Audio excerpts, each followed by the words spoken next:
السلام علیکم دوستو، کیا مشرقی وسطی کی ایک بڑی جنگ کی دہانی پر کھڑا ہے۔ کیا ایران اور امریکہ کے درمیان کشیدگی اب ایک ایسی مرحلے میں داخل ہو چکی ہے جہاں سے واپسی مشکل ہو سکتی ہے۔ آج کی ویڈیو میں ہم اس خطرناک صورتحال کا مکمل تجزیہ کرنے والے ہیں۔ حالیہ دنوں میں مشرقی وسطی میں فوجی سرگرمیوں میں غیر معمولی اضافہ دیکھا جا رہا ہے۔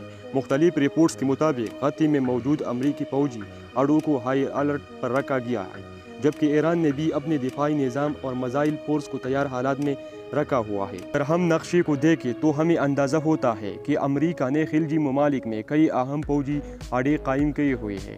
قطر میں العدید ایئر بیس، بحرین میں امریکی بحریہ فلیٹ، کویت میں موجود امریکی فوجی تنصیبات اور متحدہ عرب امارات میں الجزیرہ ایئر بیس ایسے مقامات ہیں جو کسی بھی ممکنہ تنازعہ میں مرکزی کردار ادا کر سکتے ہیں۔ دوسری طرف ایران گزشتہ کے سالوں سے اپنے میزائل ٹیکنالوجی اور ڈرون پروگرام کو مسلسل مضبوط بنا رہا ہے۔ ایران کے پاس ایسے بیلسٹک میزائل موجود ہیں جو سینکڑوں بلکہ ہزاروں کلومیٹر دور تک ہدف کو نشانہ بنانے کی صلاحیت رکھتے ہیں۔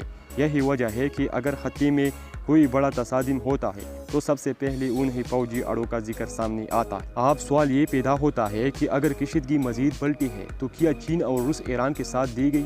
عالمی تجزیہ کاروں کے مطابق چین اور روس ایران کی قریب شراکت دار ضروری ہے، لیکن ان کا براہ راست امریکہ کے خلاف جنگ میں شامل ہونا عالمی سطح پر ایک بہت بڑی تصادم کو جنم دے سکتا ہے۔ اس لیے زیادہ امکان یہ ظاہر کیا جاتا ہے کہ وہ سفارتی اور سیاسی حمایت تک محدود رہے گی۔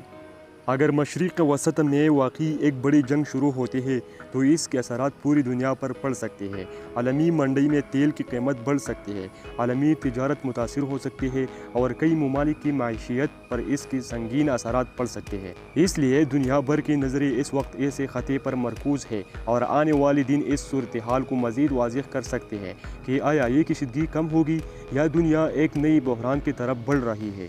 اب سوال یہ پیدا ہوتا ہے کہ اگر یہ تنازعہ واقعی جنگ کی شکل اختیار کرتا ہے تو سب سے پہلے کون سی مقامات خطرے میں آ سکتے ہیں؟ ماہرین کے مطابق مشرق وسط میں امریکہ کے جو فوجی اڈے ایران کے قریب ہے وہ کسی بھی ممکنہ حملے میں اہم ہدف بن سکتے ہیں۔ قطر میں موجود العدید ایئر بیس امریکہ کی فضائی طاقت کا سب سے بڑا مرکز سمجھا جاتا ہے۔ یہاں سے نہ صرف خلیجی بلکہ پوری مشرقی وسط میں فوجی آپریشنز کو کنٹرول کیا جاتا ہے۔ اسی طرح بحرین میں امریکی بحریہ کا فلیٹ موجود ہے جو خلیج کے سمندری راستوں کی نگرانی کرتا ہے۔ اگر اس مقام کو نشانہ بنایا جاتا ہے تو اس کا اثر پوری خلیج کے بحری نظام پر پڑ سکتا ہے۔ کویت میں بھی امریکہ کی فوجی اڈے موجود ہے جہاں ہزاروں امریکی فوجی تعینات ہوتے ہیں۔ یہ اڈے عراق اور خلیجی علاقے میں امریکی فوجی حکمت عملی کے لیے انتہائی اہم سمجھے جاتے ہیں۔ متحدہ عرب امارات میں الجزیرہ ایئر بیس بھی ایک اہم فوجی مرکز ہے جہاں جدید جنگی تیاری تعینات کی جاتی ہے۔ اسی طرح سعودی عرب میں بھی امریکی دفاعی نظام اور فوجی تعاون موجود ہے۔ دوسری طرف ایران کی فوجی حکمت عملی صرف میزائلوں تک محدود نہیں ہے۔ ایران کے پاس بہت زیادہ ترقی دی گئی ہے۔ ان ڈرونز کے ذریعے ایران دور دراز اہداف کو بھی نشانہ بنا کی صلاحیت رکھتا ہے۔ عالمی دفاعی ماہرین کے مطابق ایران کی اصل طاقت اس کی میزائل فورس ہے۔ ایران کی بیلسٹک میزائل نہ صرف تیزی سے اپنے ہدف تک پہنچ سکتے ہیں بلکہ انہیں روکنا بھی انتہائی مشکل سمجھا جاتا ہے۔ اسی وجہ سے اگر خطے میں کشیدگی مزید بڑھتی رہی تو خلیجی ممالک میں موجودہ فوجی اڈوں کو سب سے زیادہ خطرناک ہو سکتا ہے۔ لیکن اس صورتحال کا ایک اور پہلو بھی ہے۔ اگر جنگ شروع ہوتی ہے تو امریکہ بھی اپنی جدید فوجی طاقت استعمال کر سکتا ہے۔ اس میں جدید جنگی تیاری، بحری بیڑے اور جدید دفاعی نظام شامل ہے۔ اس لیے ماہرین کا کہنا ہے کہ اگر دونوں طاقتیں براہ راست تصادم میں آتی ہیں تو یہ جنگ نہ صرف مشرقی وسط بلکہ پوری دنیا کے لیے ایک بڑا بحران بن سکتی ہے۔ ایسی وجہ سے دنیا کی ممالک اس وقت کوشش کر رہی ہے کہ اس کشیدگی کو کم کیا جائے اور حالات کو مکمل جنگ کی طرف جانے سے روکا جائے۔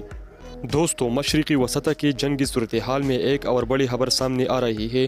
رپورٹس کے مطابق ایران نے حالیہ حملوں میں اسرائیل کی کئی اہم تنصیبات کو نشانہ بنایا ہے، جس کے بعد اسرائیل کو قابل ذکر نقصان پہنچنے کی اطلاعات سامنے آئے ہیں۔ دفاعی تجزیہ کاروں کے مطابق ایران نے اپنی بیلسٹک میزائل اور جدید ڈرون ٹیکنالوجی استعمال کرتے ہوئے ایسے مقامات کو ہدف بنایا جو اسرائیل کی دفاعی نظام اور فوجی ڈھانچے کے لیے انتہائی اہم سمجھے جاتے ہیں۔